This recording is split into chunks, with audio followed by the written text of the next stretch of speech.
Meus amigos, um grande abraço a todos vocês desde a Venezuela do Sul. Todos estão aqui no canal Dr. Couto de Novaes. Quero agradecer a todos pela companhia. Vocês são fantásticos.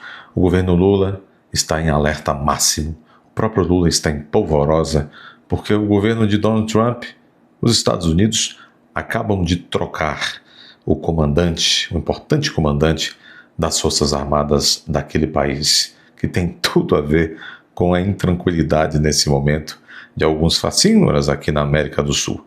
Isso está na boca dos próprios locutores da CNN Brasil, porque é isso que eles são. Eles não são jornalistas, eles apenas leem. Não é isso? Se der, eles dão uma manipuladinha aqui e acolá. Vamos ouvir isso daqui. E depois nós vamos comentar na segunda parte desse vídeo. Se você não sabe ainda, você vai saber. Enfim, o padre Júlio Lança-Leite foi punido pelo Vaticano. Por trás, enfim, disso tudo, uma luta incansável de um deputado que conseguiu lograr êxito nessa denúncia que ele fez do padre controverso, para dizer o mínimo, Júlio Lança-Leite, que vinha sendo protegido há muito tempo. Mas isso vamos falar na segunda parte do vídeo. Vamos lá.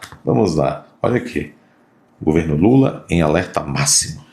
O governo brasileiro está em alerta depois que os Estados Unidos anunciaram a troca do Comando Militar do Sul, responsável pela atuação das Forças Armadas Americanas, exatamente naquela região, Caribe, América Central e América do Sul. Pergunto por que essa mudança chama a atenção das autoridades brasileiras, Caio? Vamos lá, Márcio. Principalmente, eu estou vendo o nome aqui em inglês, mas eu acho que eu nem vou citar, mas é uma data-chave de tudo que eu tenho ouvido nas conversas, inclusive com generais do Exército Brasileiro durante a semana, com autoridades tanto de Itamaraty quanto do Palácio do Planalto, consideram o 12 de dezembro, conhecido também como amanhã, como uma data-chave para um potencial ataque ou uma potencial operação militar dos Estados Unidos na Venezuela. Por quê? Porque sai, como você disse, um comandante que foi nomeado pelo Joe Biden, e esse comandante ele foi nomeado pelo Joe Biden, e esse comandante ele sempre se posicionou de maneira contrária a uma ação militar dos Estados Unidos na Venezuela. E o comandante que entra é um brigadeiro da Força Aérea, né, Evan Petos, que assume amanhã.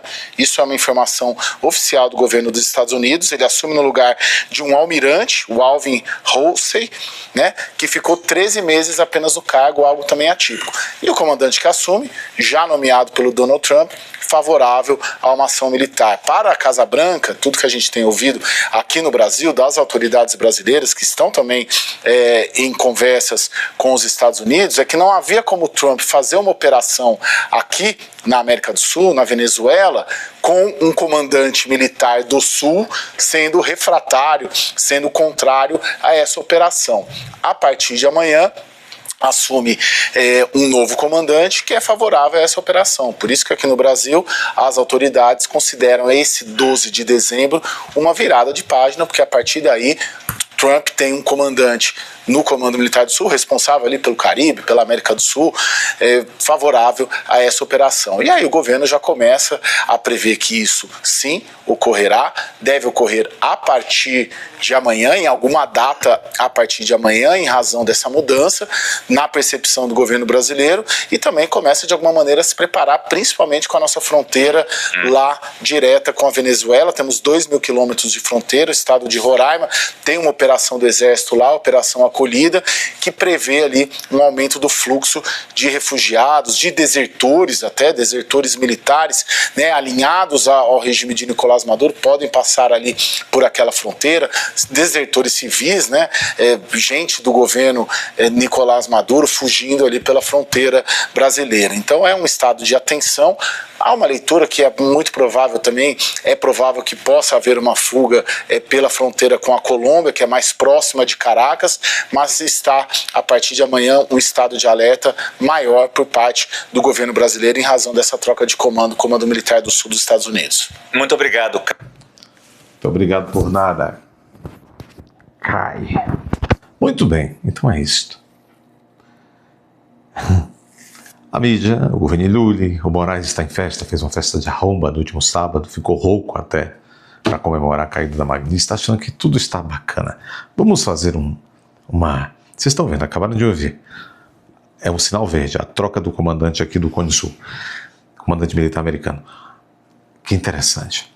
Vamos dar uma olhada no que a mídia de língua espanhola está dizendo, né? Língua espanhola que aqui tem mais a ver com o nosso pedaço da América do Sul e tal.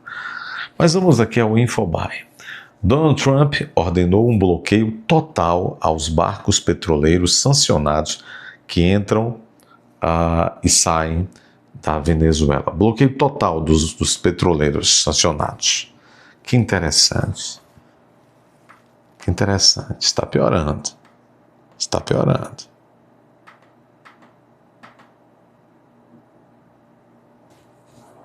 Está piorando. Muito bem, mas quando nós avançamos um pouco aqui, no mesmo Infobae, há uma coisa interessante. Isso aqui é um recado para muita gente. É um recado histórico, ou mesmo contemporâneo para muita gente, né? Luis Arce espera uma celda compartida em la cárcel de San Pedro por uma decisão judicial clave. Quem é Luis Arce? É o sujeito que era correligionário do Evo Morales na Bolívia e que, quando o Evo Morales foi expulso da Bolívia e passou um tempo no México, depois voltou, mas quando passou um tempo no México, o Luis Arce, com a volta de Evo Morales, disputou a presidência da República e ganhou. E fez um governo despótico na Bolívia, inclusive abandonando e passando a perseguir o seu próprio criador, o Evo Morales.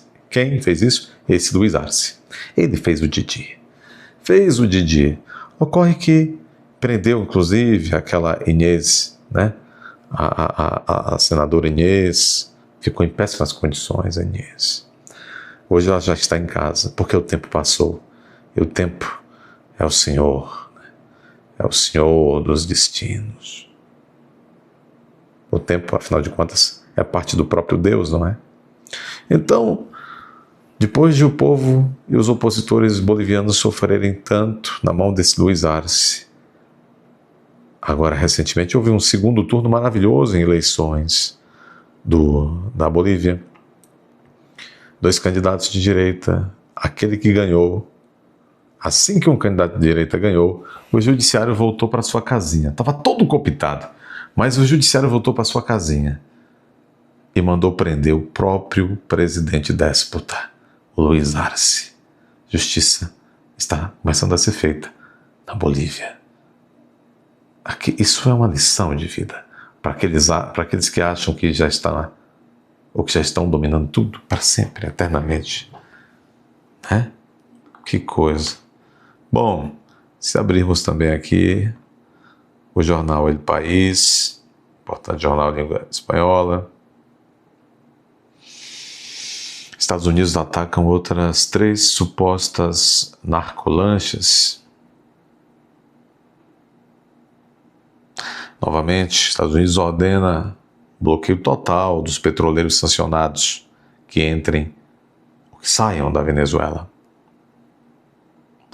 A administração Trump amplia a 39 países a proibição de viagens de seus cidadãos. Ou seja, 39 países estão proibidos, cidadãos de 39 países estão proibidos de entrarem nos Estados Unidos. E olha que maravilha, dois bons sujeitos conservadores, José Antônio Cast, recém-eleito presidente do Chile, será um ótimo presidente, encontrou-se há pouco com Javier Milei.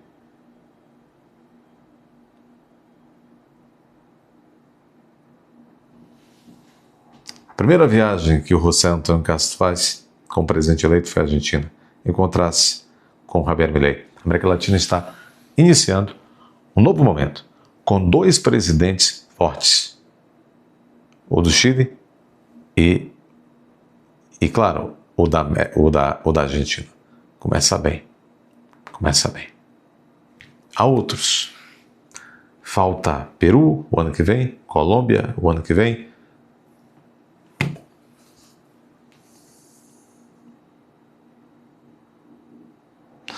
A esquerda latino-americana sente o triunfo de Castro no Chile. Pois é. Esse cara vai ser um líder sul-americano forte, viu? Já é, né? Mas agora então, que coisa. Sim, vamos falar do Lança-Leite. Lança-Leite, olha que maravilha. Há muito que o padre Júlio Lancelotti vem sendo protegido pela Diocese de São Paulo, Arquidiocese de São Paulo. Há várias acusações de tudo arquivavam. E já com esse arcebispo, já com o Odilon Scherer, é assim que fala, já com este, ele estava arquivando. Só que um deputado brasileiro, incansável, fez chegar no Vaticano uma denúncia muito robusta contra o Júlio Lancelotti. Agora, Júlio Lancelotti está proibido de fazer missas e televisionadas ou pelas redes. Está proibido também o Lancelotti está proibido de ter redes sociais, se manifestar em redes sociais. Doutor, que horrível isso, como é que pode? Não podemos apoiar. A igreja tem regras. E uma delas é o dever de respeitar a hierarquia. Agora o Júlio Lancelotti vai ter que tomar uma decisão. Ou a máscara vai cair de vez, se ele não respeitar a decisão que vem de Roma, do Vaticano, que limita agora o seu histrionismo, ou ele vai aceitar e vai calar-se. Há um caso, por exemplo, que eu lembro, o Padre Quevedo. Quem não se lembra do Padre Quevedo? Isso não existe. Né? Ele contou numa entrevista, já falecido, quando estava vivo, que lá por volta dos 50 anos, alguma coisa assim, ele foi proibido pelos seus superiores de continuar estudando, exercer, etc., aquela atividade para psicólogo. E o Padre Quevedo disse o seguinte: eu obedeci, passei anos, eu abandonei. Bom, aí quem tinha determinado a mim que eu cumprisse que eu não me dedicasse àquela atividade, quando o arcebispo faleceu, então fui liberado pelo seguinte, tal. Vamos ver então, né, o que aconteceu, meu Deus, com o Padre Lancelotti. Arquidiocese, a mando do Vaticano, não foi uma iniciativa do Odilo Scherer, não, viu? A Arquidiocese proíbe Júlio Lancelotti de transmitir missas pela internet, né, e suspende a atuação do padre nas redes. Determinação de Dom Odilo Scherer atinge a atuação pública do sacerdote. Por que será? O cardeal Dom Odilo Scherer, arcebispo de São Paulo, determinou a suspensão das transmissões ao vivo das missas celebradas pelo padre Júlio Lancelotti. O arcebispo de São Paulo também ordenou a interrupção das atividades do Júlio em redes sociais. Lancelotti divulgou as informações por meio de nota nesta terça-feira. Ele transmitia as celebrações pela rede TVT, mantida pelo Sindicato dos Metalúrgicos do ABC, além do portal ICL e do YouTube. Tanto a emissora de televisão quanto o site são veículos de comunicação alinhados ao PT, partido do presidente. Porque isso não me surpreende, né? Ao jornal Folha de São Paulo, Lancelotti argumentou que o arcebispo apenas lhe pediu para dar um tempo, pois acha que é uma forma de recolhimento e proteção. O Odilon Scherer é amigo do Lancelotti, incrivelmente. Que coisa. Por fim, a reação do deputado brasileiro que denunciou o Lancelotti ao Vaticano. Júlio Amaral, do PL de Minas Gerais, quem é de Minas aí, reuniu material que se transformou em dossiê contra o padre, que acaba de ser punido pela Igreja Católica. Valeu! Um misto de alívio com a sensação de estar ao lado certo da história e de que mais ações podem ocorrer. É assim que o deputado federal Júlio Amaral define a sua reação à notícia de que a Igreja Católica, por meio da Arquidiocese de São Paulo, decidiu punir o padre Júlio Lancelotti. Aliado a Lula e aliado de Lula.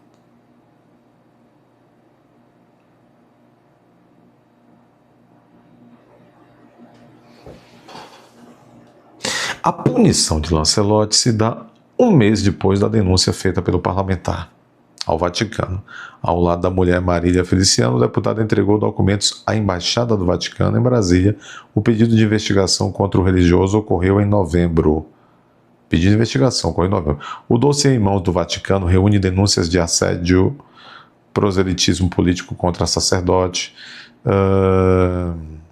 Entre os casos está o jornalista Cristiano Gomes. Lá vai. Sentimento de dever cumprido, disse o deputado denunciante. Mas as penas deveriam ser medidas mais severas. É só o começo. A mulher de Júnior Amaral acredita em Lancelotti excomungado. Pois é, será um grande dia.